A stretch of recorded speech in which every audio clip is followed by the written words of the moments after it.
Hello everyone, आज है 2 फरवरी और आज इस वीडियो में हम बात करने जा रहे हैं अशोक लेलैंड के बारे में। देखिए 130 रुपए के आसपास ये शेयर ट्रेड कर रहा है और बजट के बाद 2 दिनों से अगर हम देखें तो कल भी रैली थी, आज भी रैली है और अच्छी खासी रैली है। और सिर्फ अशोक लेलैंड में ही नहीं, पूरे ऑटोमोबाइल सेक्टर में बढ़िया और शानदार रैली अभी के वक्त में देखने को मिल रही है। वीडियो में हम डिस्कस करेंगे अशोक लेलैंड में कि किस तरीके के इनके नेट सेल्स है और इनके क्वार्टर 3 के भी रिजल्ट्स आने वाले हैं, तो उनके बारे में भी इस वीडियो में हम डिस्कस करेंगे। लेकिन उससे पहले अगर आपने अभी तक चैनल को सब्सक्राइब नहीं किया है तो प्लीज अभी इसे सब्सक्राइब कर लीजिए, क्योंकि आगे भी बहुत सारे वीडियोस हैं जो आपको काफी ज्यादा हेल्प करेंगे। उसके साथ साथ अगर आपने अभी तक मेरी टेलीग्राम चैनल को सब्सक्राइब नहीं किया तो उसको भी सब्सक्राइब करना मत भूलिएगा, लिंक आपको डिस्क्रिप्शन में मिल जाएगा। तो बात करते हैं अशोक लेलैंड की। शेयर कम प्राइस पे ट्रेड अभी भी कर रहा है, लेकिन बहुत बड़ा इनका बिजनेस है।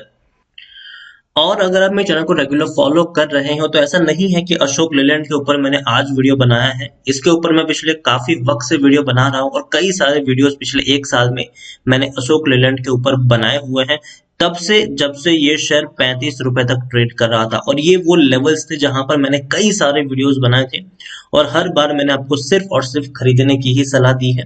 आप यहाँ पर देखिए कि मार्च महीने में जब ये शेयर 35 रुपए का था तब भी मैंने वीडियो बनाकर खरीदने की सलाह दी थी। उसके बाद 50 रुपए से भी कम प्राइस पर यह शेयर मई महीने में ट्रेड कर रहा था, तब भी मेरी यहाँ पर बाइंग रिकमेंडेशन थी। उसके बाद 69 रुपीज के ऊपर जब ये शेयर अगस्त महीने में ट्रेड कर रहा था तब भी मेरी खरीदारी करने की ही सलाह थी। और आज आप देख सकते हैं कि 130 रुपए के आसपास ये शेयर पहुंच चुका है। बढ़िया रैली आई है, बढ़िया रिकवरी यहाँ पर देखने को मिली है और कोई छोटी मोटी कंपनी नहीं है। मीडियम और हैवी कमर्शियल व्हीकल्स बनाने वाली बहुत ही बड़ी और दमदार कंपनी है ये। और इन्होंने अपनी असेंबलीज जो है वो इंडिया के बाहर भी सेटअप करी है और जो बड़ा एक्सपेंशन है का प्रोजेक्ट है वो भी यहाँ पर चल ही रहा है। अब देखिए 68% का ग्रोथ है 1 साल में, और पिछले 3 साल की मैं बात करूं तो 3 साल में 6% का ग्रोथ है। देखिए अब तक शेयर नीचे था लेकिन अब बढ़िया रिकवरी है। और इवन 3 साल का जो हाई है वो है 165 रुपीज। 165 रुपीज से टूटकर शेयर नीचे आया है और अभी ये उसी लेवल पर पहुंचने की कोशिश कर रहा है। लार्ज कैप शेयर है, 38,000 करोड़ के आसपास का इसका मार्केट कैप है। एनएससी में देखने जाए तो 5 करोड़ से भी ज्यादा का वॉल्यूम ट्रेड है। काफी बड़ी क्वांटिटी में खरीदारी बिकवाली यहाँ पर हो रही है। उसके अलावा शेयर होल्डिंग पैटर्न अगर आप देखेंगे तो बहुत कुछ कह जाती है ये। एफआईएल्स के पास 14.60% की होल्डिंग है, जो पहले 15.64% थी। मतलब एफआईएल्स ने थोड़ी सी होल्डिंग कट की है, लेकिन उसके सामने म्यूचुअल फंड ने यहाँ पर बहुत बड़ी और बहुत अच्छी खरीदारी की है।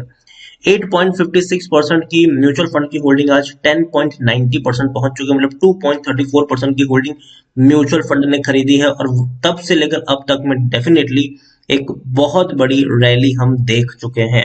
तो म्यूचुअल फंड ने बड़ा पैसा यहाँ पर कमाया है, क्योंकि ये जो खरीदारी हुई है वो जून सितंबर क्वार्टर के बीच की खरीदारी है।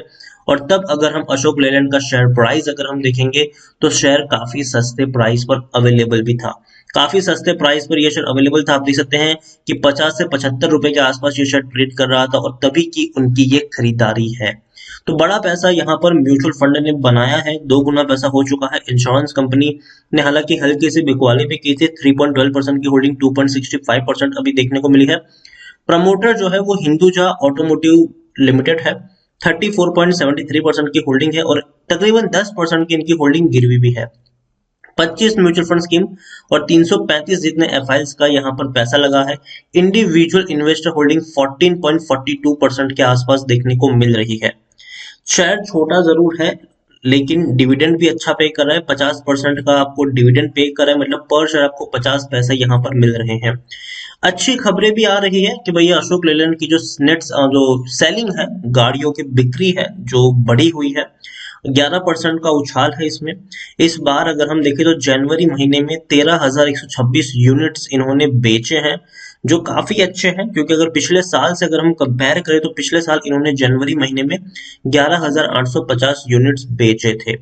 तो यूनिट्स काफी अच्छी बिक रही, गाड़ियां भी बिक रही है। और उसके अलावा अगर हम देखें तो medium and heavy commercial vehicles की अगर हम बात करें तो वो 2% डाउन है, जो पहले अभी के वक्त में 6,840 के आसपास यूनिट है।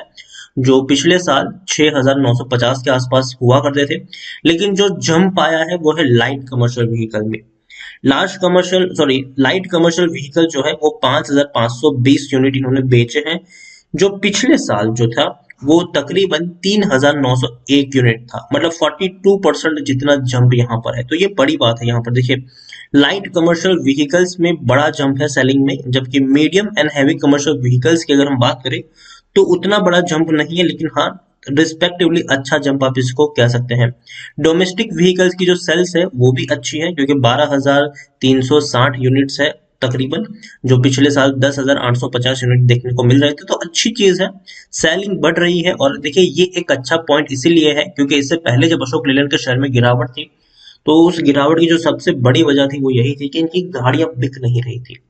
गाड़ियां बिक नहीं रही थी, मंदी का माहौल था पिछले 2 साल से ऑटोमोबाइल में। अगर हम देखें, खास करके अशोक लेलैंड में अगर हम देखें, तो बिक्री नहीं थी।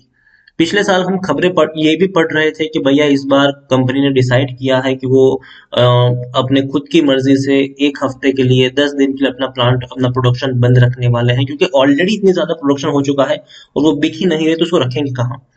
तो जब भी गाड़ियों की बिक्री में तेजी आती है, वो एक बड़ा संकेत होता है, बड़ी पॉजिटिव खबर होती है, और उसको हमें निगलेक्ट नहीं करना चाहिए।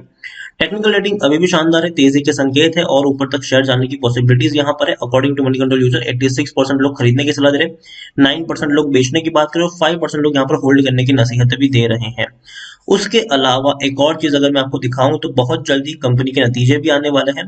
11 फरवरी को इसके Q3 के रिजल्ट्स हैं और वो काफी बड़ा दिन रहने वाला है, क्योंकि हमेशा अगर हम पिछले कुछ क्वार्टर को देखेंगे अशोक लेलैंड के, तो अच्छे नहीं रहे हैं।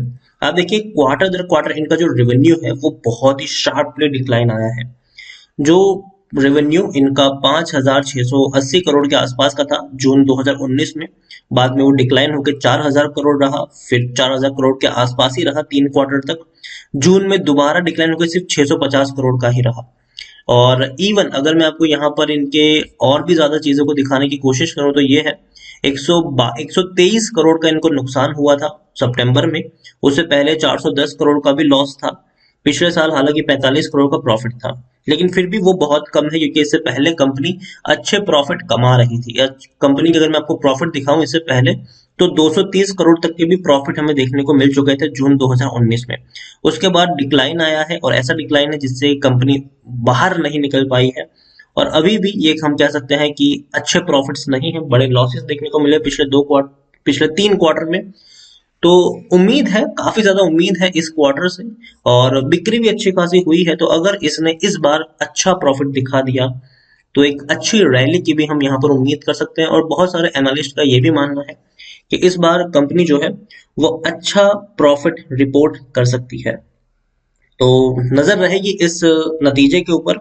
11 फरवरी अशोक लेलैंड के लिए काफी बड़ा दिन होगा, और देखने वाली बात होगी कि कंपनी किस तरीके के नतीजे रिपोर्ट करती है। हाल फिलहाल में मैं कहूंगा कि जब तक नतीजे नहीं आते तब तक तो आप यहाँ पर बने रह सकते हैं। नतीजे आने के बाद डेफिनेटली हम इसके बारे में इवेल्युएट करेंगे कि किस तरीके का सिचुएशन है, लेकिन मुझे लगता है कि अभी भी शेयर में दम है।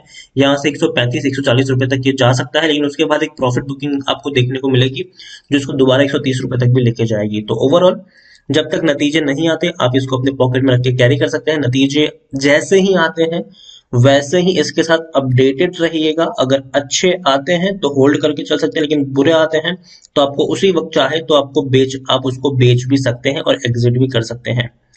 फ्रेश बाइंग की सलाह मैं अभी नहीं दूंगा। मुझे लगता है कि एटलीस्ट आपको नतीजे तक का वेट करना चाहिए, और अगर आप करना भी चाहते हैं बाइंग तो आपको टुकड़ों में खरीदारी करनी चाहिए। जैसे कि अगर आपको यहाँ पर 1,000 शेयर खरीदने तो पहले सिर्फ 200 शेयर खरीदे, फिर वेट करिए गिरावट अगर आती है नतीजे के बाद तो आप चाहे तो थोड़ी और क्वांटिटी ऐड यहाँ पर कर सकते हैं। उम्मीद तो यही है कि नतीजे इसके बेटर आएंगे, अच्छे आएंगे, जो इसके शेयर में तेजी लाने का काम करेंगे दोबारा। लेकिन फिर भी थोड़ा सा कॉशियस होने की जरूरत है। 3 साल का जो सबसे बड़ा हाई है वो 165 रुपए के आसपास है, और 130 रुपए के आसपास शेयर अभी ट्रेड कर रहा है। ऑलरेडी काफी बड़ी रैली हमें देखने को मिली है, तो कभी भी प्रॉफिट बुकिंग आपको देखने को मिलेगी, और वो लाजमी प्रॉफिट बुकिंग है, वो आधी और वो हेल्दी प्रॉफिट बुकिंग हम इसको कह सकते हैं। तो ओवरऑल अशोक लेलैंड रह सकते हैं, होल्ड कर सकते हैं 140 रुपए तक, तो इसको आप होल्ड कर ही सकते हैं। और नतीजे जैसे ही आएंगे मैं वीडियो बनाकर आपको इन्फॉर्म भी कर दूंगा। तो चैनल को सब्सक्राइब ना किया हो तो सब्सक्राइब करना भी मत भूलिएगा, ताकि मैं आपको जैसे नतीजे आए इन्फॉर्म करके बता दूं कि अब यहाँ पर आपको क्या करना है। तो वीडियो को यहीं पे एंड करूंगा। पसंद आया हो तो प्लीज लाइक करें, शेयर करें। चैनल पर अगर पहली बार आए हैं तो प्लीज सब्सक्राइब करें, और अशोक लेलैंड के बारे में आप क्या सोचते हैं वो भी आप मुझे कमेंट में लिखकर बता सकते हैं। Thank you.